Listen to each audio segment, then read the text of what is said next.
And joining us right now, Taha Hassane, Imam and Director of the Islamic Center of San Diego. How are you? Good, thank you. Very emotional 24 hours. We saw you speaking at the press conference, the news conference yesterday. As these hours pass by and you're digesting everything that has happened, what are your thoughts this morning? It's hard. It's hard. I mean, something that we have never ever expected to happen at the Islamic Center of San Diego.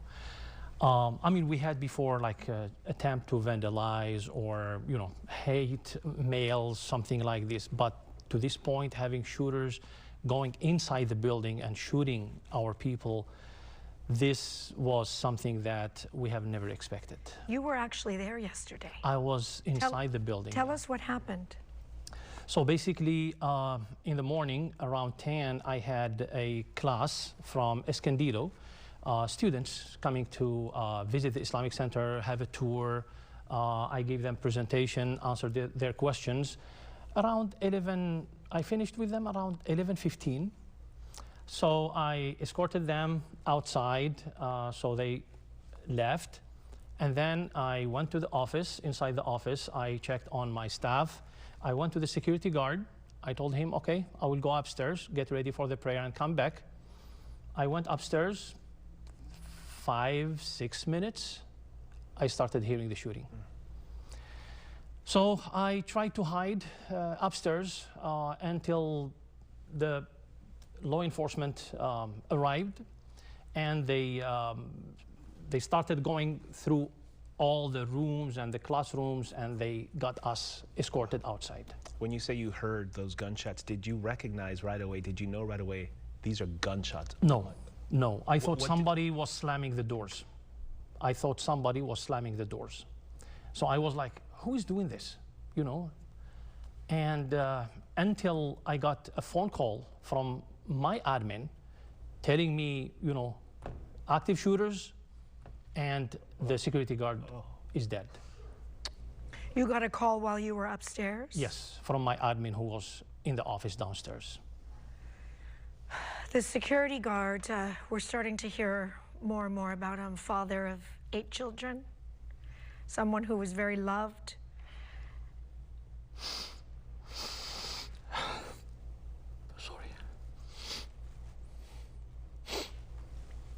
And you had just seen him.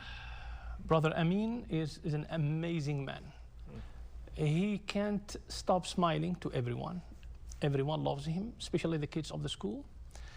And he sacrificed his life to protect the kids, basically. He was the first one to counter them.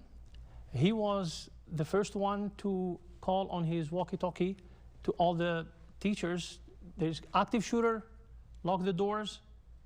This is how he could save the kids inside their classrooms. Otherwise, I don't know what would happen.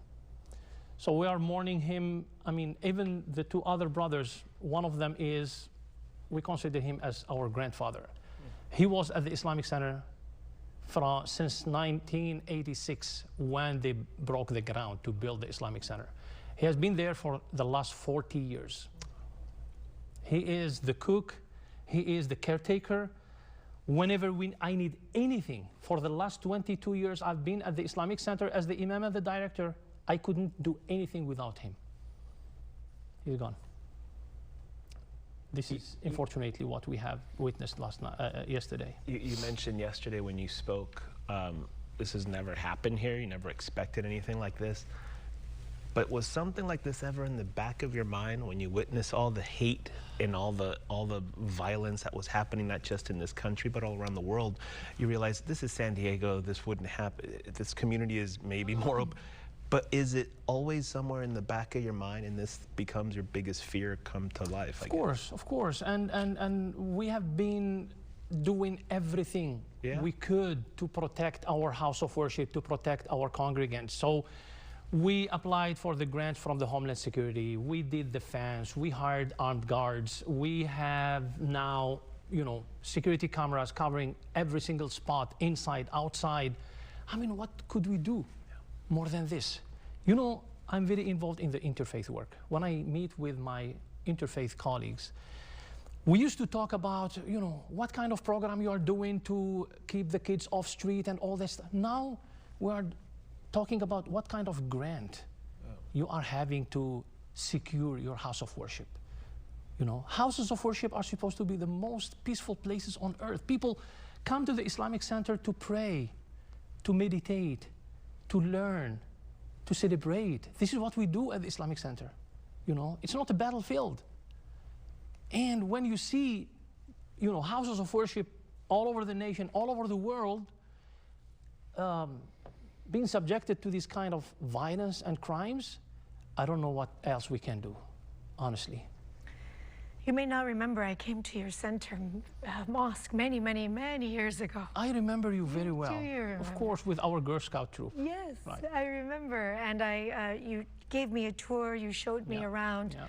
What a beautiful community in there. It is, it is. And you say this, and if I may, you know, yesterday we were live during the coverage on social media as well. And Imam, when I looked down at my phone and I saw some of the comments being written, it just broke my heart to see what some people were saying. And you talk about the interfaith work, which you've done in San Diego for many years. We talked about it over a decade ago when I came to meet you, that how you work you know, with other religions in San Diego to bridge and to bring people together. But here we are now in 2026, and we're having this conversation at what happened now to your place. Will we ever get past this? We have a big problem in our nation. We have a big problem. We have rise of hatred. We have rise of Islamophobia, anti-Muslim sentiments, anti-Jewish sentiment, anti-black sentiment, anti-every minority sentiment.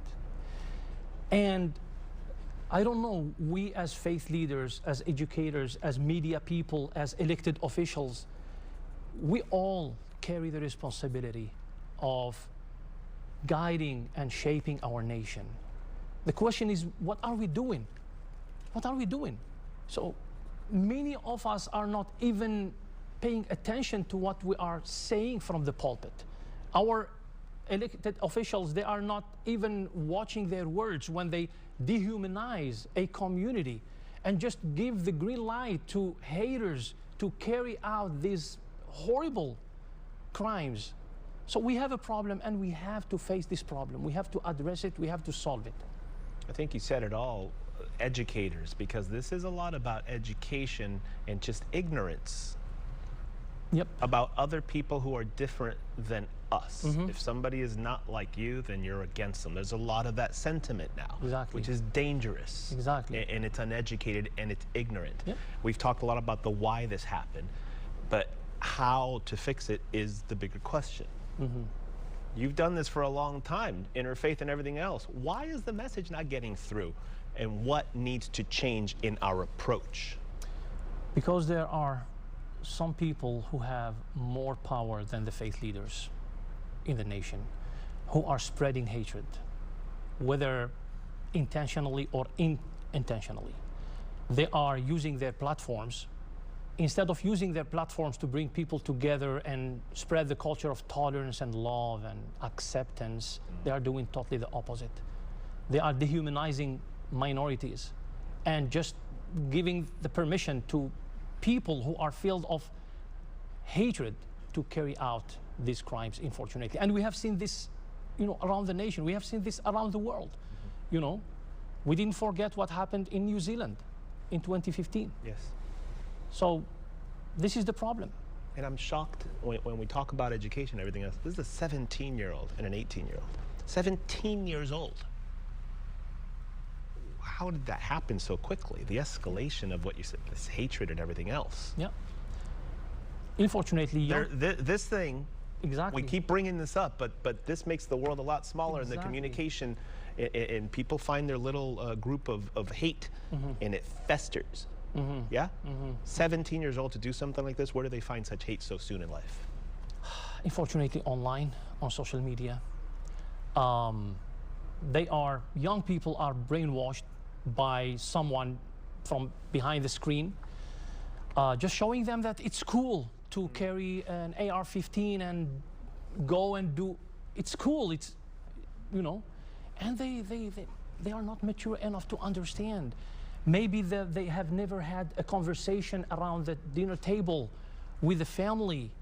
And I believe this is where the education starts. It doesn't start in the classroom, it starts within the family. I don't know what kind of messages or topics are discussed within our families. And this is the problem.